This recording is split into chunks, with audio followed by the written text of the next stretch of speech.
민주당의 민영배 의원 모셨습니다. 어서 오십시오. 오랜만입니다. 이렇게 목소리 까시면 안 됩니다. 텐션을 올려주시고. 오랜만입니다. 예, 어서 오시고요. 죄송합니다. 예.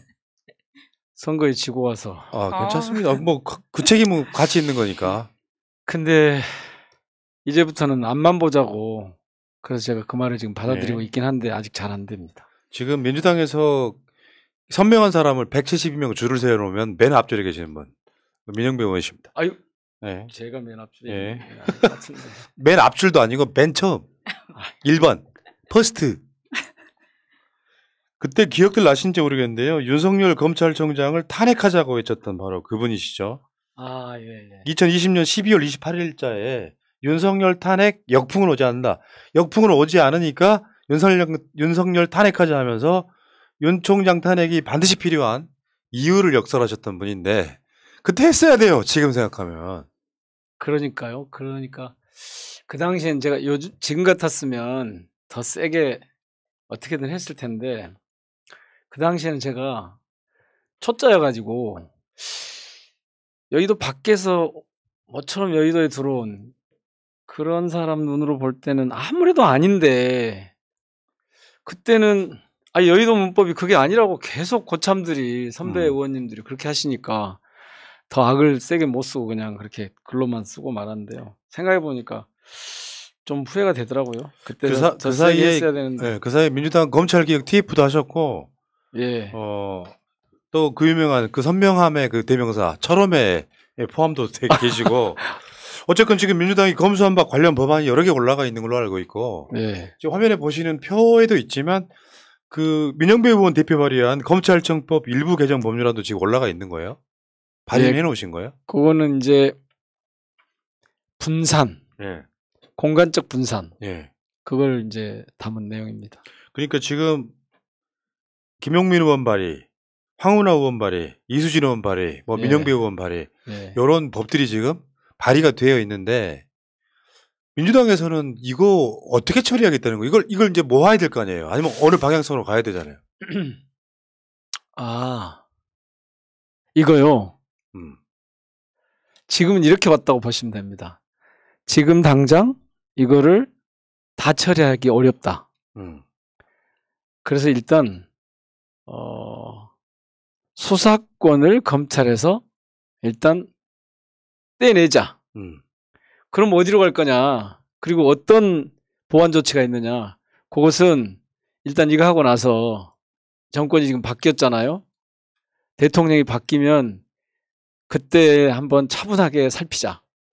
그래서 이제 이게 좀 어떤 분들한테는 내부적으로도 저희 당 내에서도 그런 분들이 많이 계시는데 야, 지금 그냥 수사권만 이렇게 떼내면 어떻게 이거 다 경찰로 가는 거냐? 어떻게 하잔 말이냐?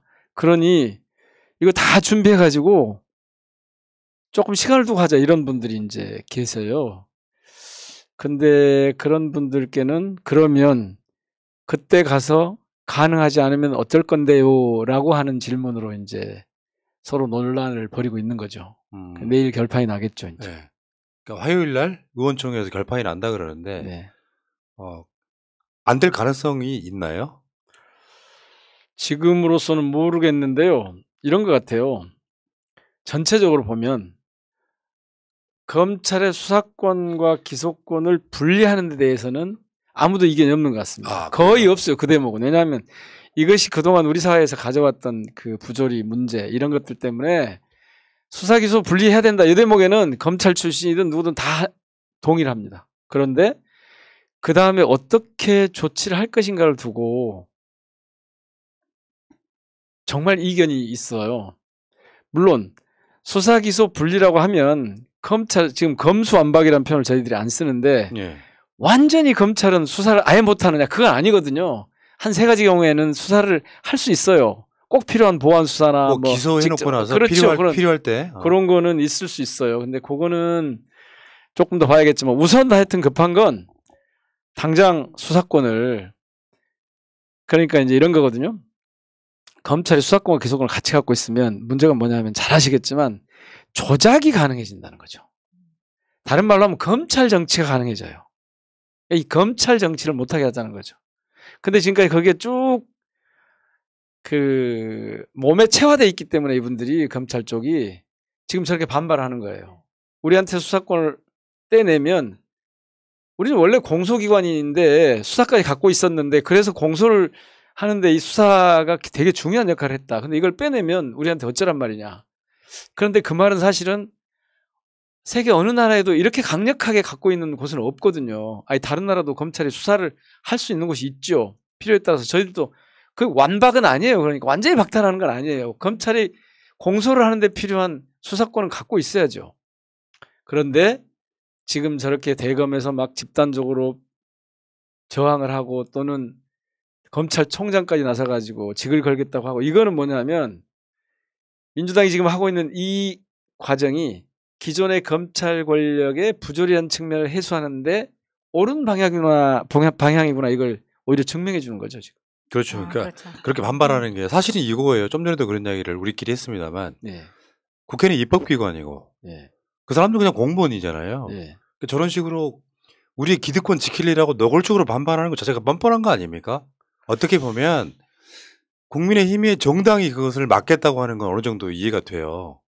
정치적으로 그런 네. 거니까. 예. 근데 검찰 공무원들이 노골적으로 집단행동하는 것 자체는 검찰밖에 가능하지 않잖아요. 가능하잖아요. 검찰만. 그렇죠. 자, 그런데 여기서 진짜 더 중요한 사회적 정치적 의미는 뭐냐 하면 봐보세요. 지금 대통령 당선인이 제가 이제 인사청문 특위에서도 그런 말씀을 드리는데 지금 총리가 굉장히 중요해요.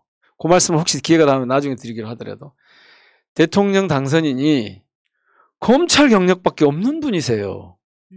그런데다가 검찰 권력을 더 강화하겠다고 공약을 해놓은 상태예요.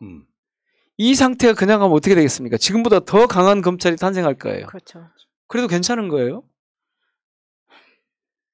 그 문제가 있는 겁니다, 지금. 네. 그래서 거기다가 절차적으로 보면 만약에 차분하게 준비해서 차분하게 가면 대통령이 거부권을 행사하면 방법이 없어요, 저희들이. 그래서 최소한 그리고 이게 어제 오늘 저희가 얘기한 게 아니거든요. 벌써 2020년 그러니까 1년 반 동안 이 얘기를 해온 거예요. 저만 해도 검찰개혁특위에서 일을 해봤고 또 선대위 와서는 그 다음에 검찰개혁특위가 또 있었고 그 다음에 선대위 와서는 사법개혁특위가 있었고 쭉 있었단 말입니다. 그래서 이거는 그렇게 한가하게 느긋하게 차분하게 다룰 문제가 아니다. 그리고요. 검찰 국가를 강화할 것이냐 아니면 검찰 국가로 가지 못하도록 혹은 검찰 쿠데타라고 할 수 있는데 정치적으로 보면 이거를 조금이라도 제어할 거냐 아니면 그냥 둘 거냐 문제여서 이건 그렇게 우리가 생각하는 것처럼 단순한 문제가 아닙니다. 근데 이제 많은 분들이 왜 진작 안 하고 이제서야 하느냐. 아니라니까 진작 했다니까요. 저희 할 수 있는데 예. 원래 숙제는 밀려서 하는 거예요. 다 끝나기 전에 하면 되지. 실제로 그렇다고 보고요. 아무튼 우리나라의 검찰의 수사와 기소 권한을 아까 좀 전에 하나 표가 나갔었는데 표로 봐도 우리나라는 굉장한 권력을 갖고 있는 요거 분산시키자는 거잖아요. 이게 정상화야. 지금 보니까 여기 이 시청자분들도 여지껏 뭐하고라는 말씀을 하시거든요. 네. 절대 여지껏 뭐하고가 아닙니다. 이 문제는 노무현 대통령 시절부터 시작해서 지금까지 온 거고 저희 21대 국회에서만 해도 저희 민주당에서 말씀드린 대로 재작년 12월부터 시작했다니까요. 그러니까 1년 반 동안 해온 거예요. 네. 갑자기 나온 게 절대 아닙니다. 이건 정말 오해하시면 안 돼요. 자, 그러면 이야기를 좀 진행시켜보면은 4월 12일 화요일 날 의원총회가 열려요. 네. 내일입니다. 네, 그 의원총회에서 나올 수 있는 결론을 예상해 보신다면 지금 뭐 일부 아주 소수의 분들은 이거를 뭐 이렇게 급하게 할 문제가 아니라는 식으로 돌리지만 실제로 지금 못하면 저는 영원히 기회는 없다 이렇게 보거든요. 앞으로 한 5년 이상은. 그렇죠. 네, 그러니까 당론으로 가능할 거냐. 사실 당론을 채택하는 방법이 되게 쉬운 게 있거든요. 당론도 첫 번째는 거수로 투표해. 반대할 수 있지만 이것도 다수결이잖아요. 자, 과반이 넘었으므로 당론으로 합시다. 할 수 있는 거 아니에요? 하다 안 되면 투표를 하기도 합니다. 의원청에서 의사결정을 할 때 당론 채택 여부를 투표를 하기도 하는데 이런 문제는 그렇게 당내 분열상을 보이는 게 별로 좋지 않기 때문에 가능하면 뭐 지도부에 일임하는 방법을 찾는다거나 하여튼 가능한 표결을 하지 말고 합의를 이뤄가는 과정이 중요합니다. 또 잘하시려면 이렇게 할 수 있죠. 원내대표가 여러분들의 뜻은 알았고 토론을 할 거 아니야. 알았고 제가 알아서 한번 잘 제가 알아서 하겠습니다 하면 되는 거예요. 결국에는 뭐 당론이라는 표현을 못 쓸 수는 있지만 제가 봤을 때 노골적으로 뭐 반대하는 사람들이 그렇게 많이 나올 것 같지는 않고 지금 제가 봤을 때는요. 검찰개혁 촛불에 타 죽는다. 그런 느낌이에요. 지금 현재. 그러면 하겠죠. 예, 저는 뭐 그런 지금의 그 상황 때문에 어떤 방식으로든 저는 할 것 같다는 느낌이 듭니다. 만약에 오늘도 다른 방송 출연자들이랑 잠깐 그런 얘기를 했는데 이건 민주당 못 해내면은 민주당 재기 불가능할 정도의 상황이 됐다. 지금 현재 왜 아젠다라는 게 잘 안 서요. 이런 생각 저런 생각들이 많아서 굉장히 다양한 목소리가 나오는데 이 검찰개혁 아젠다는 이쪽 진영에서는 아주 에펠탑처럼 우뚝 솟아 있습니다. 요거를 결국은 못 세우면 그 탑을 못 세우면 결국엔 민주당이 망하는 각이거든요. 해도 되고 안 해도 되고 그런 문제가 아니라는 거지. 예, 그렇게 인식하는 분들이 점점 늘어나고 있습니다. 민주당의 사활이나 미래가 걸린 문제라는 인식은 의원님 말고 다른 분도 하고 계실까요? 그럼요. 많이들 하고 계시고요. 제가 한번 이해찬 대표님 계시잖아요.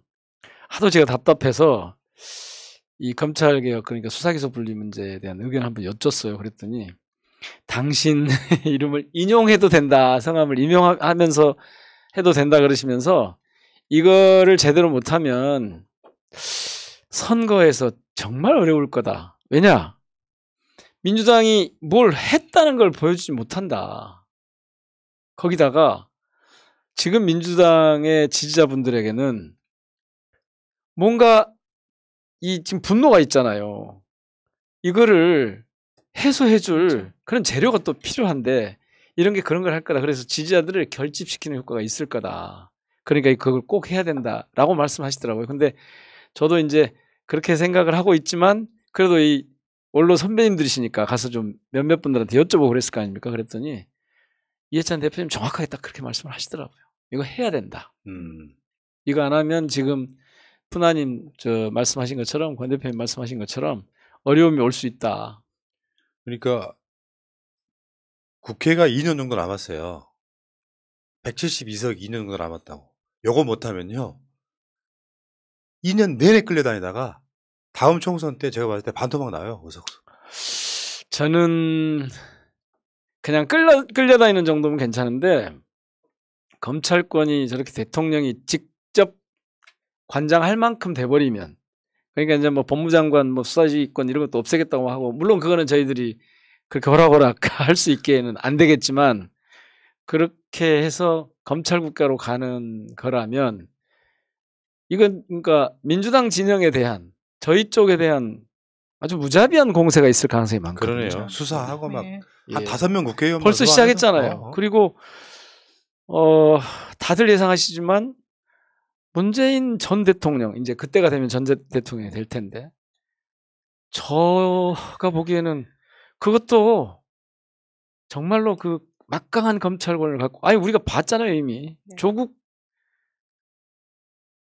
장관 그때 제가 여러 번 말씀드렸지만 대통령이 인사권을 행사하고 있고 국회가 대의기관인 국회가 청문회를 하고 있는데 그 와중에 새벽같이 가서 기습적으로 이건 정말 있을 수 없는 일이죠. 사실은 저는 그때 지휘를 해서 중단시켰어야 된다고 보거든요. 그걸 중단시키지 못하고 여기까지 온 게 정말 한입니다. 한. 자 그러면은 국민의힘이 반발하는 그럴 수 있다고 치고 검찰이 지금 반발을 하고 있는 상황이지 않습니까? 요것에 대한 어떤 이것 자체가 변수가 될 가능성은 없어요. 민주당이 이거 이겨낼 수 있을까요?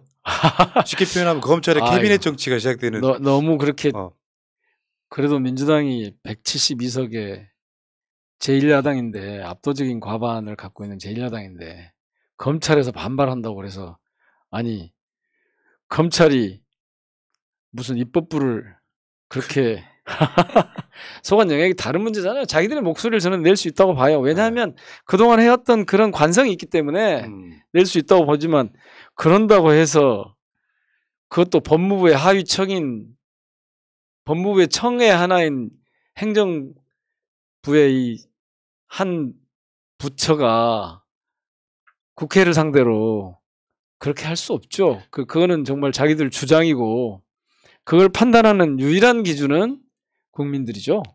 더군다나 공교롭게도 경교롭게도 김건희 수사 못하고 있죠. 한동훈 수사 아이폰 못 풀었다고 무혐의 져버렸죠. 그러니까 너무 선택적으로 수사권을 지금 남용하거나 안 쓰거나 하고 있는 과정이기 때문에 진짜 공교롭게도 이 상황이 민주당한테는 좋은 명분이 되는 건 사실이잖아요. 저렇게 반발을 하면 말씀드린 대로 대체 왜 검찰이 저렇게 반발을 하지? 라는 것 때문에 예 저희들이 운신이 조금 더 용이해질 수 있죠. 오히려 예. 계속 반발하면 그 반발을 뭐 이겨낼 수 있느냐 하는 문제는 이건 아니 삼권 분립이 다 돼 있고 국회에다 대고 국회가 검찰이 반발하니까 못한다 이런 일은 그럴 수 있습니까? 그게? 그렇죠. 그러니까 민영배 의원 같이 선명하신 분들은 안중에도 없는 이야기지만 그게 두려워서 머뭇거리는 사람들이 있는 거예요. 이제 심한 얘기도 있어요. 이제 타겟을 삼아서 국회의원들을 어째 볼 거다 하는 그런 얘기도 있는데 설마 이 나라가 그렇게까지 가겠습니까? 그러면 의원님이 오늘 갑자기 생각이 바뀌었다라는 이야기가 언론에 나오면 저는 약점 잡혔네 해도 되는 거죠. 아니 왜 그렇게 불길한 굳이 말하자면 쩔리시죠? 쩔지 마. 그렇게 불길한 예측을 해보고 그러시는 겁니까? 아니 왜냐면 지금 민주당의 검수완박 관련 법안이 이제 총 4분이 내셨단 말이에요. 그분의 한 분이신 민영배 의원님 그리고 김용민 의원, 황운하 의원, 이수진 의원 이렇게 4분이란 말이에요. 그래서 저희는 진짜 이런 상황에서 이런 발의를 했다는 거는 진짜 목숨 걸고 하시는 거죠. 목숨 걸고 했다고 생각을 해서 아닙니다. 전혀 아니고요. 전에 우리가 하셔야 돼요. 저희가 전에 검찰개혁 특위를 했지 않습니까? 그 특위에서 맡은 거예요. 지금 말씀하신 분들이 다 그 특위 위원들이거든요. 네. 거기서 분야별로 조금씩 맡아서 한 거여서 전혀 네, 알겠습니다. 목숨 걸고 한 건 아니고요. 그러니까 민주당 믿어도 된다. 너무나 자연스럽게 해야 될 일을 한 겁니다. 자, 화요일날 의원총회 전까지 지난 일주일이요. 우리 같은 유튜브 방송들 실시간 시청자가 반토막 났어요. 왜요?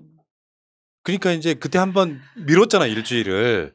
그렇다 보니까 좀 열의가 식은 상태에서 다시 올라오고 있는 상태. 그러니까 화요일에 모든 이목이 집중될 수밖에 없는 그 상태인 것 같고 민주당에서 내일 화요일에 이목이 집중된다 그 말씀이시죠? 그렇죠. 그러니까 그 화요일에 민주당에서 이제 의원총회 끝나고 민주당 국회의원들은 이제 소위 말하면 검수완박 또 다른 편으로 좀 부드럽게 말하면 검찰 정상화, 검찰 선진화하기로 당론으로 정했다 하면 끝나는 거예요. 사실은 그렇다 보면 이제 법사위나 이제 국회의장 차원까지 여러 가지 모종의 작업들이 있겠지만 최소한 문 대통령 임기 전까지는 이 법 완수시켜라가 우리 국민의 명령인 것 같고 나오셨으니까 지금 한덕수 총리 후보자 검증 TF 팀장이시잖아요. 아니요. 인사청문회 준비 TF. 그러니까 한덕수 이제 오해들을 하시던데 청문회가 총리를 하는 그러니까 이거는 총리를 비롯해서 인사청문 특위를 꾸려서 하는 청문 대상이 있어요. 그다음에 상임위에서 하는 게 있어요. 저희들은 전체적으로 이번에 윤석열 정부가 들어선다고 하면 거기에 필요한 총리를 비롯해서 이제 내각을 꾸리고 할 거 아닙니까? 전체의 인사청문회 준비를 어떻게 갈까? 기본적인 원칙, 기조, 방향, 검증 기준 이런 것들이 이제 미리 다 준비해서 그걸 이렇게 이제 그러니까 제공하는 역할을 하는 거죠. 그러니까 한덕수만 하는 거 아니야. 내 손안에 있어. 아니. 저희 손안에는 없고 인사청문 특위 손안에 있고 상임위 손안에 있죠. 그런데 그걸 저희들이 백업을 하는 거죠. 네. 우리가 큰 방향을 이렇게 가자. 근데 여기는 이렇게 하자. 저기는 저렇게 하자. 이런 의견들을 원내대표가 중심에서 하는데 그거를 이제 제가 부대표니까 뒷받침하는 역할을 하는 거죠. 그러니까 그게 이제 언론 플레이라고 하는 것을 정치인들은 잘해야 되는데 우리 민영보 의원이 그런 거 잘해. 그러니까 언론이 딱 써줄 만한 그 이야기를 잘 써먹고 있더라고. 희대의 카멜레온. 희대의 카멜레온. 그거는 제가 이거 준비하면서 인사청문 준비 TF를 꾸리면서 SNS나 이쪽을 쭉 방범을 해봤더니 그렇게 주장하는 분들이 꽤 있더라고요. 그렇죠. 희대의 카멜레온이죠. 지금 네. 여러분들 화면에 카멜레온 보이지만요. 어쩔 때는 빨간색, 어쩔 때는 파란색 이렇게 색깔이 바뀌는 거 있잖아요. 상황에 따라서. 이 카멜레온은 제가 보기에는 좋게 볼 수도 있고 좋지 않게 볼 수도 있는데 한덕수 후보의 경우는 어떻게 봐야 될까 한번 시청자분들이 고민해 보시면 좋겠는데 카멜레온은 상황 적응을 굉장히 잘하는 거잖아요. 저런 걸 다른 말로 기회주의라고 해요. 그렇죠. 이제 이걸 좀 까면 좀 방송 편이 가능한지 모르겠는데 씹으면 이제 기회주의라고 얘기를 하는 거죠. 예. 자, 근데 한덕수 후보자의 가장 큰 문제는 무엇일까요? 의원님 생각하시고. 자, 여기서 우리가 정말 중요하게 봐야 될 대목이 있습니다. 조금 전에 잠깐 말씀드리려다 말았는데 윤석열 정부의 총리는 어떤 사람이어야 될까? 가만히 생각해 보시면 이 앞전에 우리가 대통령으로 모셨던 문재인 대통령이나 또는 그 전에 했던 박근혜, 이명박, 그 전에 뭐 노무현 이렇게 김대중 이렇게 쭉 봐보시면 이분들은요 정치를 아시는 분들이세요. 그렇죠. 그리고 행정감이 경험이 있는 분들도 계시고. 근데 봐보세요. 이분은 검사만 20몇 년 하다가 부장검사 5년 만에 대통령이 됐단 말이에요.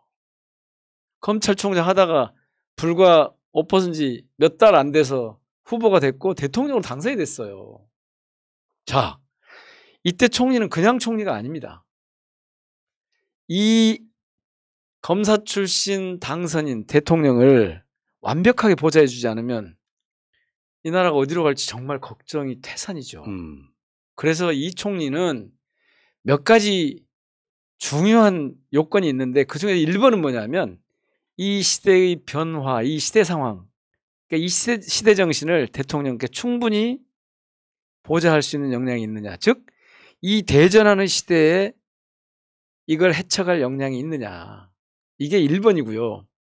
두 번째는 또 말씀드렸듯이 대통령이 그런 특성이 있기 때문에 이 사회가 얼마만 어디로 갈 것인가에 대한, 그러니까 요즘 표현으로 하자면 굉장히 양극화된 그리고 위기가 곳곳에서 발현되고 있는 이런 상황이기 때문에 국민 통합 역량이 없으면 안 돼요. 그리고 마지막으로는 또 이 대통령 당선인이 그런 게 없잖아요. 행정 경험이 없잖아요. 그래서 사실은 관료 조직을, 행정 조직을 잘 관리하고 능수능란하게 지휘할 수 있어야 돼요. 총리이기 때문에. 물론 이거 말고도 많이 있지만 크게 보면 최소한 이 시대 상황, 이 전환의 시대를 헤쳐나갈, 그리고 국민 통합을 이뤄야 될, 그리고 우리 사회의 이 공직 사회를 우리 사회의 미래를 위해서 잘 뒷받침할 수 있도록 이 리더십이 있어야 되는. 아니 이제 뭐 경제에 대한 이런 거 구체적인 건 놔두고요. 크게 보면 그런 흐름에 적합한 역량을 갖춰야 돼요. 그렇게 보면 한덕수 그 후보는 제가 보기에는 지금 말씀드린 이 상황하고 거의 일치하는 부분이 거의 없어요. 한 군데도.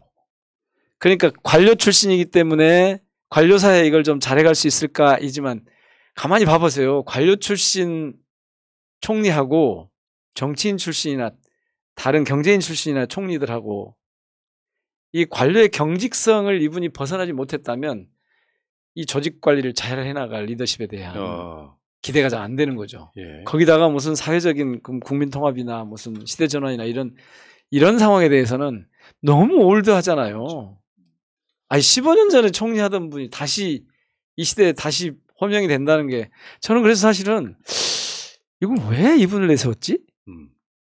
뭐가 있는 것 같아 느낌이. 김현장 동기잖아요. 윤석열 변호사 할 때 김현장이 있었어. 아니 윤석열은 광장. 김현장이 잠깐 있었다고 그러던데. 그래요? 이 관계가 있다고 그러더라고요.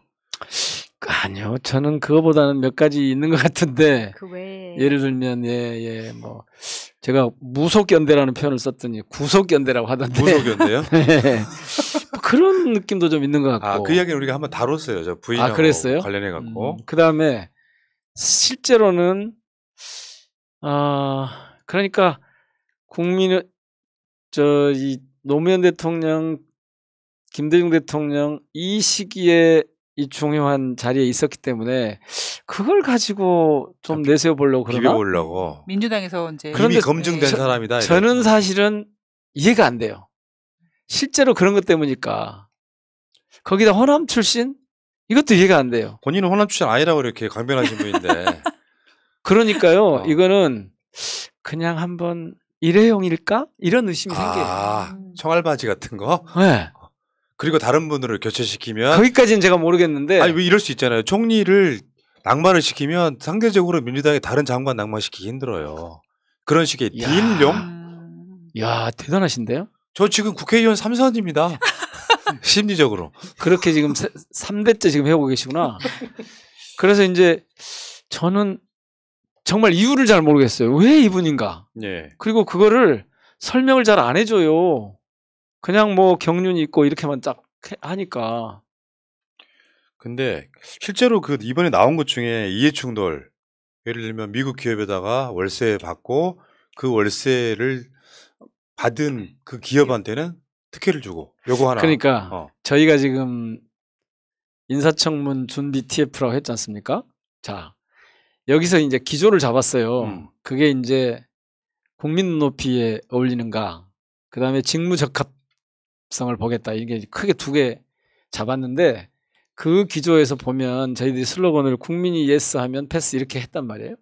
근데 국민이 예스 하면 패스 하고 나서 이제 거기에 직무 역량, 뭐 공직 윤리, 그리고 그 적소 적재 이런 원리들을 이제 적용을 해서 검증 기준으로 삼을 텐데 그 공직 윤리의 검증 기준 중에 흔히 이제 저희가 뭐 7대 기준을 뭐 응용하겠다 이렇게 얘기하니까 자꾸 7대 기준, 지금도 안 지킨 7대 기준이라고 얘기를 해요. 네.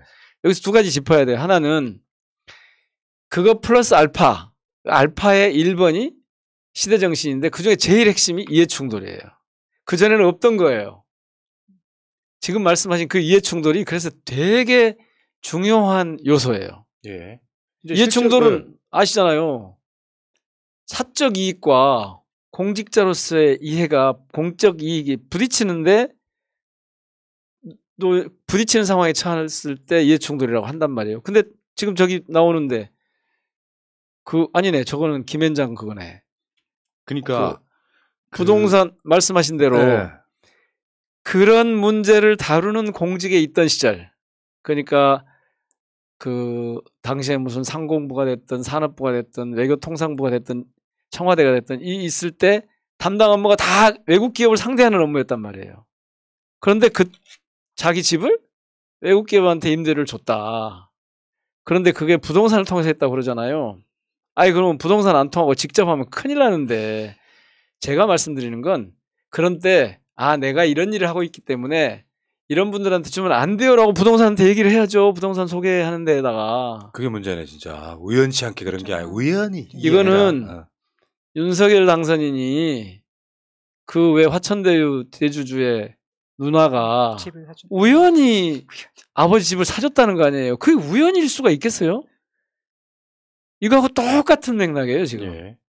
그러니까 이런 이해충돌이 있으면 사실은 제대로 된 공직자는 미리 얘기합니다. 이거는 이런 상황이니까 부동산한테 얘기를 해야죠. 이런 분들한테는 저한테 오게 하면 안 됩니다. 그리고 당시에는 이런 기준이 세지 않았어요. 근데 상황이 계속 이렇게 진화하면서 이제 그런 기준이 되게 중요해졌잖아요. 예. 지금으로서는 그런 기준을 적용할 수밖에 없는 거죠. 자, 그러니까 저는 그렇게 이야기하고 있어요 지금. 김현장에 갔다가 공직했다가 다시 김현장에 했다가, 그러니까 고위공직자로 얻은 그 자기 정보라든지 또는 그 여러 가지 이런 것들을 경험을 김현장으로 했어. 그 김현장이 뭐 국익을 윗대는 건 아니잖아요. 그러다가 다시 공직했다 돌아가는 거, 이게 이제 이거 멈춰야 되는 거죠. 국무총리를 시켜놨더니 나중에 자기가 사적 이익을 위해서, 솔직히 말씀드리면 국무총리를 지낸 자에 해야 될 짓이 아닌 거예요. 뭐 김현장이 무슨 뭐 진짜로 무슨 김현장 지역 출신이야?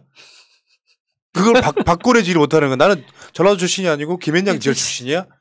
공직에 나갔다면 다시 김현장 갔다가 다시 돌아오고, 이건 말이 안 된다고 생각하고, 어쨌든 한덕수는 저는 필요 없고 낙마를 시켜야 되는 것이, 이런 식으로 지금 이번에 그 장관 후보자로 간 사람들 중에 그런 이해충돌이 여러 명 있어요. 실제로 여러 명 있다고. 그것들에 대한 검증을 다 해서 최소한 이명박식의 그 국가를 막 해먹는 그런 거는 없애야 된다고 생각을 합니다. 이거 이제요. 저는 그 부동산 임대를 둘러싼 이해충돌도 이해충돌인데 지금 말씀하신 부분 있잖아요. 봐보세요. 지금까지 제가 듣기로는 비법조인이 김현장에서 받은 고문료 중에 최고 수준이래요. 최고 수준. 그러면 이렇게 될 거예요. 이 고문료를 줄 때 그냥 줄 리가 없잖아요. 무슨 일을 했을까? 이걸 아마 김현장에서 공개를 안 할 가능성이 높다고 봐요. 근데 공개를 못하면 국민들이 패스할 수가 없죠. 예스 안 해줘요. 오케이. 알겠습니다. 되게 중요한 부분이에요 이게. 자, 그리고 제가 들어보니까 한 가지만 더. 우리 이제 최강욱 의원이 어제 회의하면서 딱 그 말씀을 하시던데 지금 거기 김현장은 이를테면 개별 변호사들의 이 집합 연합 집단처럼 그렇게 돼 있는 거라고 그래요? 그런 거 잘 아시는 거죠? 전 잘 모르는데. 지금 법무법인 아니고 네. 법무법인이 아니라는 거예요. 거기는 웬만한 개인 그 법도 보지 개인 그 법 그 자문도 받지 않아요. 그래서 이 경우에는 이 변호사의 사무장 역할 같은 것이 그 고문의 역할이라는 거예요. 이거 한덕수 사무장님 축하드려요. 그러니까 그런 경우에 어떻게 되겠어요? 사무장이 뭐 합니까? 사건 수임해 오는데 이런저런 걸 할 거고 그러면 거기서 무슨 일을 했느냐 이걸 이제 그러니까 인사청문회가 열려보면 한덕수 후보자가 적합하지 않다는 것을 국민들이 금방 알게 될 거예요. 이미 여론이 바뀌었더라고요. 얼마 전에 처음 나왔을 때는 적합 38, 부적합 22였거든요. 근데 오늘 또 보니까 35.3 대 35.2예요. 적합 35.2, 부적합 35.3. 그러니까 적합은 떨어지고 부적합은 계속 올라가고 청문회가 진행되면 아마 이런 이미 언론이 검증을 하니까 그런 결과가 나온 거거든요. 그래서 저는 국민들이 예스하기 쉽지 않을 것 같아요. 한덕수 검증은 조국만큼. 더 심하게 해야죠. 더 심하게. 총리니까. 네. 장관 때보다 더 심하게 해야죠. 자, 그러면 마지막으로 그 청문회가 이제 아직 일정 아직 안 잡혔죠. 안 잡혔죠. 언제 좀 잡힐 것 같아요. 어차피 이제 취임해야 되는 상황이 있기 때문에. 충분히 준비를 할 겁니다. 대개 이제 20일, 그러니까 청문 기간은 원래 15일이고 그 중에서 청문회를 실제로 하는 기간은 사흘 이내로 돼 있거든요. 인사청문회법에 사흘 이내로 돼 있는데 지금부터 이제 준비를 해야죠. 그래서 뭐 이제 오가고 저가고 쭉 이제 하고 나면 다음 주가 지나야 되지 않을까 싶습니다. 그리고 지금 저희 당에서는 가능하면 제대로 검증을 해보자. 저희들이 이제 기조 중에 하나가 직무 역량을 제대로 검증하는 청문회거든요. 인사청문회거든요. 그래서 제대로 검증을 해보기 위해서 사흘을 하자. 근데 보통 총리는 이틀을 해요. 보통. 청문회 이틀 하죠. 네, 보통 이틀 하는데 원래 사흘까지 할 수 있게 돼 있어서 사흘을 하자고 지금 하게 될 거면 이제 청문회를 둘러싼 협상을 해야 됩니다. 여야간에. 그 기간이 꽤 필요할 것이기 때문에 뭐 막판에 가야 21일 막판에 가야 뭐 한 며칠 전에 청문회가 열리지 않을까 싶은데요. 만약에 국회에서 표결을 하면 민주당이 마음만 먹으면 그냥 낙마시킬 수 있어요. 너무 부적합이라고 생각하면. 아니 진짜로 그냥 목표를 그렇게 잡으면 그건 그냥 쉽죠. 올라왔는데 들어와. 인준을 그냥 부결시키면 그냥 끝이거든요. 그러니까요. 총리는 그렇습니다. 자, 어쨌건 지금 오늘 그 검찰 개혁과 지금 인사 검증 관련해서 중요한 역할을 맡고 계시는 우리 민영배 의원이 왜 빨리 보내려고 그러세요? 아니 원래 예정된 시간이 딱 그거라서 바쁘신 거 아니에요? 할 일이 없으시구나 지금. 계속 하실래요? 아니 뭐 제가 억지로 계속 해야 될 일은 아니고. 아니 그런 것보다 답답해서 이제 한덕수는 여기 양념이었고요. 검찰 개혁 관련해서는 워낙에 그쪽에 검수완박 등에 선명하신 분이기 때문에 민주당 분위기도 여쭤보려고 한번 모셨는데 오늘도 민주당 당사에 우리 개딸들 양아들이 모였죠. 예. 그만큼 절박하니까. 저희 지역위 사무실에까지 오셨더라고요. 네 분이 대표로 오셔가지고 잘해라 이런 말씀을 하시던데. 아니 저희도 뭐 인사 검증이나 이런 게 총리라고 하면은 지금 말씀하신 것처럼 윤석열 정부에서 총리는 어떤 바지 사장의 느낌이에요. 그래서 인사 검증은 막 거기다 힘을 빼는 것을 얘네가 원하나 싶은 생각이 들 정도로 총리라고 내놓은 사람들이 형편없기 때문에 지금 국민들은 사실은 이 검찰 선진화에 대한 이것에 가장 많이 집중되어 있거든요. 네. 자, 알겠습니다. 어쨌건 지금 민영배 의원과 이야기 들어보니까 뭐 유동적일 수는 있지만 검찰 개혁 관련한 법안은 민주당 당론으로 결정할 것이다 이렇게 결론 내려도 돼요? 아직까지는? 내일까지 봐야죠. 제가 여기서 그렇게 말씀드린 건 조금 개인의 예상. 제가 보기에는 이제 뭐 저희들이 어떤 분위기인가 조금씩 볼 거 아닙니까? 네. 이걸로 봐서는 갈 것 같고 특히 저희 원내대표께서 의지가 확실히 있는 분이셔서 또 저희들이 이제 원내대표단 회의를 이렇게 해보면 이거는 가야 되는 거다. 어떤 어려움이 있더라도 가능하면 이거는 가야 되는 거다라고 하는 의지가 있기 때문에요. 그렇게 가지 않을까 싶습니다. 자, 못하면 민주당 그냥 망하는 거예요. 왜 이렇게 겁주고 그러세요? 그만큼 겁먹어서라도 하시라고. 네. 왜냐하면 지금 제가 봤을 때 이렇게 어떤 특정 법안에 대해서 지지자들이 일치 단계라는 걸 처음 봤어요. 저도 방송하면서. 지금 이렇게 상황이 네. 그렇습니까? 네. 그 정도로 이게 쉽게 표현하면 날이 서 있는 거라서 이거 못하면 쉽게 표현하면 이런 거죠. 석칭 나가 죽어라. 네. 그 정도 상황이 될 상황이기 때문에 꼭 해주실 걸로 믿고요. 제가 오늘 여기 오면서 무슨 생각을 했냐면 이 새날에 자주 못 나오니까 그렇다고 막 다른 막 유튜브 방송에 나가서 막 이럴 상황도 아니고 그러니까 제가 옛날에 민영배 TV 있었잖아요. 네. 그걸 그냥 기존에 있는 이런 걸 갖다가 조금씩 이렇게 쓰는 방식으로 했는데 이걸 좀 활성화해 볼까? 그렇게 하세요. 그럴까요? 다 갖다 쓰세요. 새날에서 혹시 전혀 갖다 쓰셔도 됩니다. 가져다 쓰셔도 되고 저희가 아까 처음부터 나오실 때부터 민영배 TV 구독해달라고 계속 올리고 있었거든요. 예. 네. 그러면 한번 필요할 때 그 채널을 제가 한번 활용을 해보는 방법을 고민을 해보겠습니다. 알겠습니다. 자, 오늘 고생하셨고요. 예. 자, 좋은 결과 있으시기 바라겠고 그 과정에서 한두 번 더 나오셔야 돼요. 설명을 좀 해주셔야 돼요. 예, 그거는 뭐 말씀을 주시면 미리 준비를 하겠습니다. 자, 기대하겠습니다. 고맙습니다. 고맙습니다. 민주당은 할 수 있다. 예.